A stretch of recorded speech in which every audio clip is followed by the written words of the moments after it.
4 toxic habits that will make people lose respect for you. We all have bad habits, nobody's perfect. Life is a journey filled with ups and downs, and along the way, we sometimes develop patterns of behavior that can hinder our personal growth and damage our relationships. While we might think these habits are harmless or even justified, some can slowly chip away at the respect and trust that others have in us. Today, I want to discuss 4 particularly toxic habits that, when left unchecked, can not only affect our self-esteem, but can also erode the foundations of our relationships, both personal and professional. These habits can create rifts between us and the people we care about, and they can even impact our reputation in ways we might not fully realize until it's too late. I'll be sharing personal stories that illustrate each habit, along with insights from Stoic philosophy that helped me recognize and confront these behaviors. It's not always easy to admit when we're wrong or to acknowledge our shortcomings, but understanding and facing these toxic patterns is the first step toward overcoming them. The journey to self-improvement requires honesty and vulnerability, and I hope that by sharing my experiences, you'll find some value that resonates with your own life. So, let's dive into the habits that can hold us back and explore how we can learn from them to foster healthier relationships and a more fulfilling life. Habit number 1, emotional overreaction.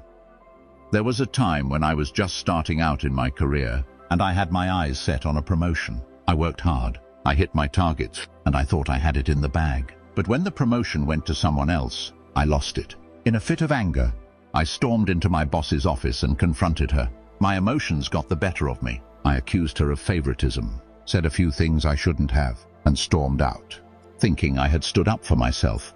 The fallout was worse than I expected. My reputation in the office took a hit. Word got around that I was difficult to work with, and that hurt my future prospects at the company. I didn't just miss out on that promotion, I became known as someone who couldn't control their temper. The worst part? After some time and reflection, I realized that my boss had valid reasons for her decision. She had chosen someone with more experience in a particular area where I still had room to grow, but my anger blinded me to that truth in the moment. Life lesson. The Stoics, like Epictetus, teach us that we can't control external events, but we can always control how we react to them. By letting my emotions dictate my actions, I not only hurt my professional reputation, but I missed an opportunity to learn and grow. Stoicism emphasizes that true strength lies in calmness and self-control, not in letting anger take over. Instead of reacting impulsively, I should have paused, accepted the outcome, and worked on my own improvement. Emotional mastery is key to earning and maintaining respect in any relationship. I remember one particularly rough day when I was stuck in traffic on my way to an important meeting. I was already running late and feeling stressed when suddenly a driver cut me off without signaling. In that moment, I saw red. I honked my horn, yelled at the top of my lungs, and aggressively tried to pass him. My road rage got the better of me, and in the heat of the moment, I swerved too hard and ended up clipping the car beside me. I caused a minor accident, and the important meeting I was rushing to, I missed it completely. Sitting there in my damaged car, waiting for the police and insurance exchange, I had plenty of time to reflect. I realized how one small inconvenience had triggered such an extreme reaction. My anger had escalated something trivial into a situation that cost me time, money, and peace of mind.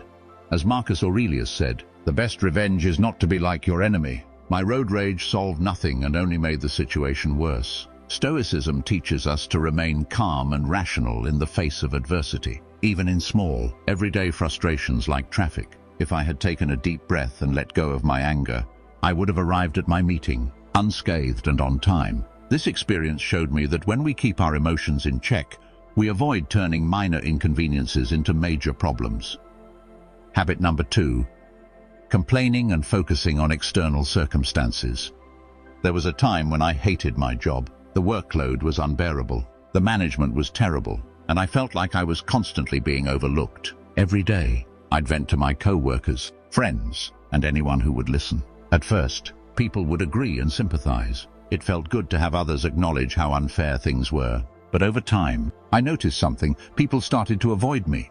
Conversations got shorter, and invitations to after-work events stopped coming. One day, a co-worker bluntly told me, "Your negativity is draining." That hit hard.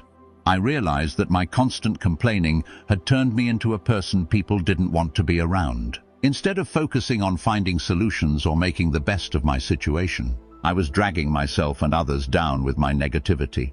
Stoicism teaches us to focus on what we can control and accept what we cannot. In this case, I couldn't change the management or the workload, but I could change how I approached my work and what I put my energy into. Complaining didn't improve my situation, it only made me more miserable and pushed people away. I learned to shift my mindset toward finding solutions rather than fixating on the problems. As Epictetus said, "It's not what happens to you, but how you react to it that matters." I remember when back in college, I had a particularly tough class in my final year. The professor was strict, the material was complex, and I was struggling to keep up. Instead of putting in extra effort or asking for help, I spent most of the semester complaining about how unfair the class was. I told myself that the professor was unreasonable, the assignments were impossible, and the exams were way too hard. I even convinced a few friends to join me in my grumbling sessions. By the time finals came around, I hadn't prepared properly, and the result was predictable. I failed the class. I couldn't blame anyone but myself. It wasn't the professor's fault. It wasn't the difficulty of the material. It was my own lack of effort and focus that led to my failure. The Stoic lesson here was clear. Complaining is wasted energy. It accomplishes nothing but creating negativity. Instead of blaming the external world for my situation, I should have taken responsibility for my own actions. Stoicism emphasizes that we must focus on what we can control, our efforts, our attitude, and our work. This experience taught me that if I had put half as much energy into studying as I did into complaining, I would have passed that class with flying colors. Habit number 3, pursuing excessive pleasures. In my early 20s, I thought that happiness could be bought. I was caught up in the thrill of acquiring things. I'd spend my paycheck on luxury clothes, expensive dinners, and the latest gadgets. It felt good at first. Every time I bought something new, I'd get a brief high, but the satisfaction never lasted. After a few days, the excitement would wear off, and I'd be left feeling empty again. Before I knew it, I had maxed out my credit cards and was deep in debt. I was constantly stressed about money, yet still trying to keep up appearances by buying more things. I had all these material possessions, but they didn't bring me the lasting happiness I'd hoped for. It wasn't until I hit financial rock bottom that I realized I was chasing an illusion. As the Stoics teach, true happiness comes from within, not from external pleasures. Seneca reminds us that material things can never fill the void inside us. This experience taught me that living simply and focusing on what truly matters, relationships, personal growth, and integrity, leads to a more fulfilling life. The pursuit of excessive pleasure only leads to emptiness. When I shifted my focus from acquiring things to cultivating inner contentment, I found real peace. A few years ago, I became obsessed with showing off on social media. Every trip I took, every fancy restaurant I visited, had to be documented and shared. I wanted people to see the life I was living. I spent more time thinking about what I would post than actually enjoying the moments I was in. I thought that if people envied my lifestyle, it would somehow validate me. But behind the scenes, I felt empty. I was constantly seeking validation from others and chasing the next big thing, yet it never seemed to be enough. One day, I was scrolling through my feed, feeling anxious about my next post. When it hit me, I wasn't living for myself. I was living for the approval of others, and no matter how many likes or comments I got, it wasn't bringing me any real joy. Life lesson. Marcus Aurelius reminds us that very little is needed to make a happy life. Chasing pleasure and validation from others only left me feeling hollow. Stoicism taught me that true contentment comes from within, not from external accolades or material things. I learned that focusing on simplicity, mindfulness, and gratitude brings much deeper satisfaction than constantly seeking approval from others. Habit number 4, blaming. I once had a close friend who I used to argue with a lot. Every time something went wrong, I would immediately blame them. If we missed a dinner reservation, it was because they took too long to get ready. If we had a disagreement, it was their fault for not understanding me. Over time, I became convinced that they were the source of all the problems in our friendship. Eventually, they had enough and cut ties with me. At first, I was angry and blamed them for walking away, but after some deep reflection, I realized that I had never taken responsibility for my own actions or reactions. I had been so focused on blaming them that I never saw how my behavior was contributing to the breakdown of our relationship. I had been dismissive of their feelings and unwilling to consider their perspective. It took losing that friendship for me to understand how my lack of accountability and unwillingness to communicate effectively had damaged what we once had.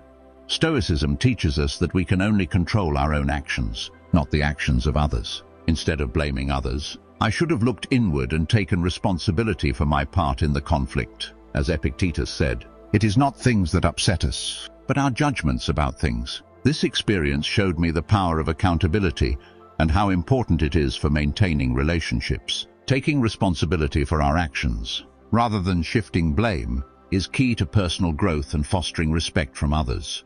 After graduating from college, I struggled to find a job. I spent months sending out applications with little success. Instead of reflecting on my approach, I started blaming external factors. I told myself that the job market was terrible, my school didn't prepare me well, and even blamed my parents for not supporting me enough. I was convinced that everything but my own actions was the reason for my struggles. After a few more months of frustration, I had to face a hard truth. None of that was the real reason I wasn't succeeding. The truth was that I wasn't putting in enough effort. I wasn't networking. I wasn't tailoring my resume properly, and I wasn't actively learning new skills. The problem wasn't the economy or my education, it was my lack of initiative. Life lesson. Epictetus said, "It's not what happens to you, but how you react to it that matters." Instead of playing the blame game, I realized I needed to take control of my own life. Once I took responsibility for my actions and improved my job search strategy, things began to change.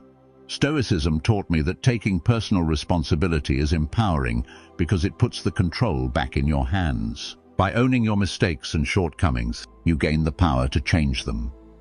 Breaking free from these toxic habits wasn't easy, but embracing Stoic principles helped me transform the way I approach life. Emotional overreactions, constantly complaining, chasing material pleasures, and blaming others for my own shortcomings, these behaviors only held me back.